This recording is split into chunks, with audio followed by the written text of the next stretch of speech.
banyak berita, Perang Sudan sering digambarkan sebagai perebutan kekuasaan antara dua jenderal. Tapi kalau kita lihat lebih dalam, Sudan hari ini juga sedang menjadi laboratorium teknologi perang. Dari drone murah yang diubah jadi bom terbang, sampai senjata berat yang seharusnya dipakai di medan perang terbuka, tapi malah jatuh di pasar dan rumah sakit. Padahal, konflik ini sudah menewaskan ribuan orang dan memaksa lebih dari 10 juta penduduk mengungsi dari rumah mereka.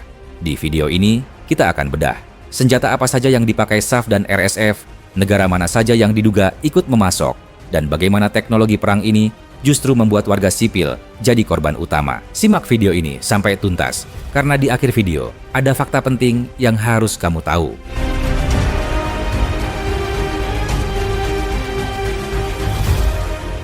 Sekilas Perang Sudan dan mengapa senjata menjadi kunci.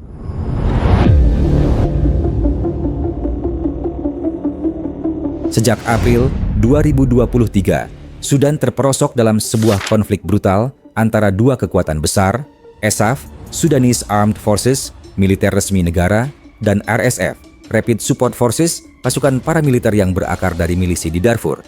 SAF menjaga sebagian besar struktur negara. Mereka menguasai angkatan udara, banyak institusi resmi, dan wilayah di timur, serta pelabuhan strategis. Sementara itu, RSF mengendalikan luas wilayah di Darfur, dan dengan cepat memperluas kontrol ke kota dan daerah lain menggunakan kendaraan ringan bersenjata. Secara teori, SAF memiliki keunggulan besar, pesawat tempur, artileri berat, dan tank, senjata kelas berat yang dianggap menentukan dalam perang skala besar. Namun, kekuatan teori ini terbukti tidak selalu menang dalam kenyataan perang modern. Di medan perkotaan dan konflik asimetris, seperti di Sudan, mobilitas, kecepatan, dan fleksibilitas, atribut yang dipegang RSF, sering jadi penentu. RSF, dengan jaringan suplai senjata yang terus berjalan, mampu menggerakkan regu bersenjata cepat dalam kendaraan ringan ke wilayah-wilayah padat penduduk. Strategi ini memungkinkan mereka menekan lawan dengan hit and run, taktik gerilya, serta serangan mendadak, sesuatu yang sulit diantisipasi oleh militer formal yang cenderung mengandalkan logistik besar dan operasi terpusat.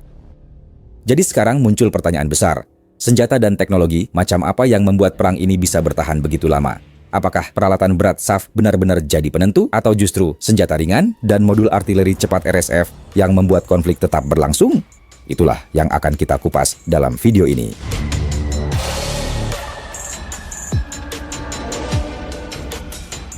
Drone, bintang baru di langit Sudan.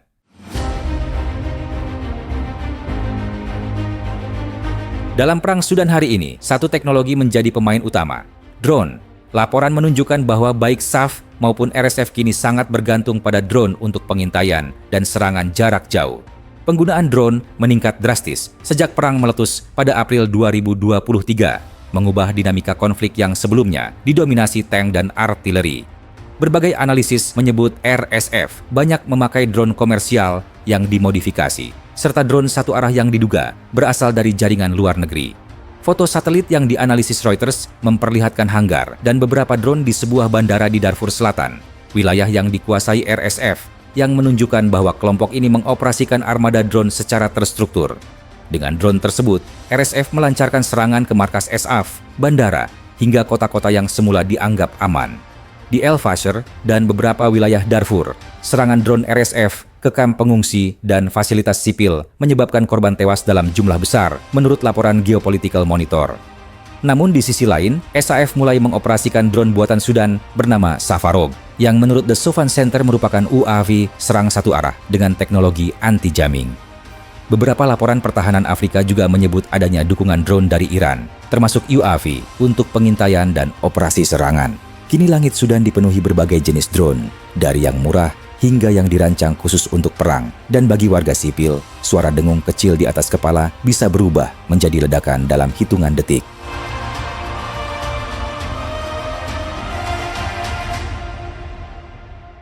Pesawat tempur, artileri, dan roket.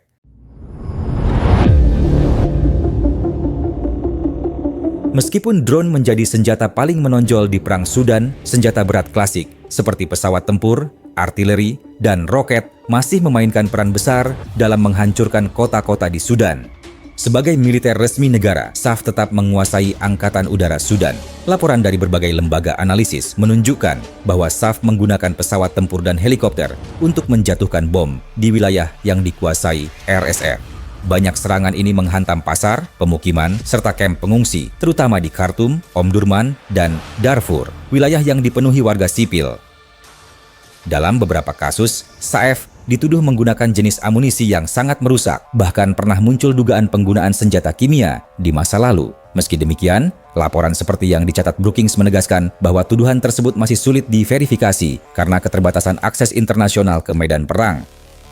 Di darat, baik SAF maupun RSF sama-sama mengandalkan howitzer, roket, dan mortir untuk menghantam wilayah dari jarak jauh. Serangan ini sering dilakukan tanpa pandang bulu karena pertempuran berlangsung di kota padat penduduk.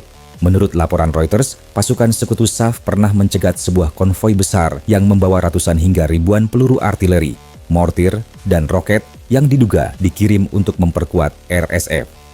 Temuan ini memperlihatkan betapa besar aliran amunisi yang tetap masuk ke Sudan meskipun ada embargo internasional. Akibatnya sangat terlihat, rumah sakit runtuh, sekolah hancur, pasar terbakar, dan seluruh blok pemukiman berubah menjadi puing-puing.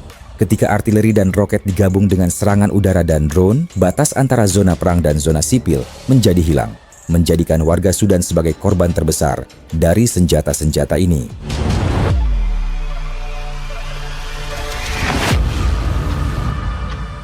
Senapan serbu dan perang kota. Jika SAF mengandalkan kekuatan udara dan artileri, maka RSF unggul di darat melalui mobilitas tinggi. Laporan dari ACLED menunjukkan bahwa RSF menggunakan pickup 4x4 yang dipasangi senapan mesin berat, kanon anti pesawat, atau peluncur roket, kendaraan yang dikenal sebagai teknikal. Kendaraan ringan namun bersenjata berat ini menjadi tulang punggung operasi RSF di kota-kota besar seperti Khartoum, Omdurman, dan Bahri yang wilayahnya padat dan sulit dijangkau kendaraan berat. Dengan teknikal, RSF dapat menyusup ke lingkungan padat penduduk, bergerak cepat sebelum serangan udara SAF tiba, serta merebut pos strategis tanpa mengandalkan tank. Ini membuat RSF sangat efektif dalam perang kota, di mana kecepatan dan kemampuan bermanuver sering lebih menentukan daripada kekuatan senjata besar. Sementara itu, untuk pertempuran jarak dekat, kedua kubu menggunakan senjata infanteri yang hampir sama. Senjata yang paling umum adalah AK-47 dan variannya senapan serbu gaya barat, senapan mesin ringan, serta RPG, granat berpeluncur roket yang efektif menghancurkan kendaraan maupun barikade perkotaan. Menurut investigasi Amnesty International dan Human Rights Watch, banyak senjata ini ternyata diproduksi baru, bukan stok lama. Mereka ditemukan berasal dari Rusia, Cina, Turki, hingga Uni Emirat Arab, dan masuk ke Sudan meskipun telah lama ada embargo senjata PBB. Temuan itu menunjukkan bahwa jaringan penyelundupan senjata ke Sudan sangat aktif dan tersebar di banyak negara. Semua fakta ini mengarah pada satu kesimpulan. Perang Sudan bukan hanya konflik internal antara dua kelompok bersenjata, tetapi juga telah menjadi pasar besar bagi industri senjata dunia. Mobilitas RSF, persenjataan impor, dan suplai yang terus mengalir membuat konflik ini semakin panjang dan warga sipil menjadi korban terbesar dari senjata-senjata yang datang dari jauh di luar Sudan.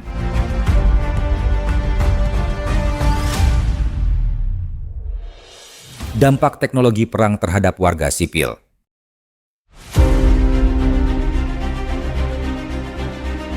Laporan dari PBB menunjukkan pola yang sama dan mengkhawatirkan. Rumah sakit, sekolah, pasar, dan kamp pengungsi berulang kali menjadi sasaran serangan dalam perang Sudan. Serangan ini datang dari berbagai arah, drone, artileri, hingga serangan darat, dan sebagian besar terjadi di kawasan padat penduduk. Di El Fasher, salah satu kota yang paling terdampak, serangan drone dan artileri dilaporkan menghantam kamp pengungsi dan bahkan rumah sakit terakhir yang masih beroperasi, seperti dicatat dalam laporan Reuters dan Lembaga Kemanusiaan Internasional. Di kota lain seperti Khartoum dan Omdurman, pasar dan pemukiman sering menjadi titik jatuhnya bom dan roket, menciptakan kerusakan besar dan korban sipil dalam jumlah tinggi. Akibatnya, jutaan warga Sudan terpaksa mengungsi, meninggalkan rumah dan harta mereka. Jutaan lainnya menghadapi ancaman kelaparan dengan pasokan pangan yang terputus akibat hancurnya infrastruktur. Sistem kesehatan pun hampir kolaps karena fasilitas medis diserang atau kehabisan tenaga dan obat-obatan. Teknologi perang yang seharusnya menjadi alat presisi pada akhirnya menghancurkan hal paling mendasar bagi masyarakat: rumah, pangan, dan harapan untuk bertahan hidup. Jika disimpulkan, ISAF bertumpu pada pesawat, artileri, dan drone, sementara RSF mengandalkan mobilitas, senjata luar negeri, dan jaringan emas. Namun, satu hal pasti, warga sipil yang paling menderita. Menurut Anda, siapa yang paling bertanggung jawab atas senjata yang terus masuk ke Sudan? Hanya SAF dan RSF atau juga negara-negara yang mendukung mereka? Tulis pendapat Anda di kolom komentar. Jika konten seperti ini penting bagi Anda, jangan lupa like, share, dan subscribe. Terima kasih telah menyaksikan video ini. Sampai bertemu di pembahasan selanjutnya.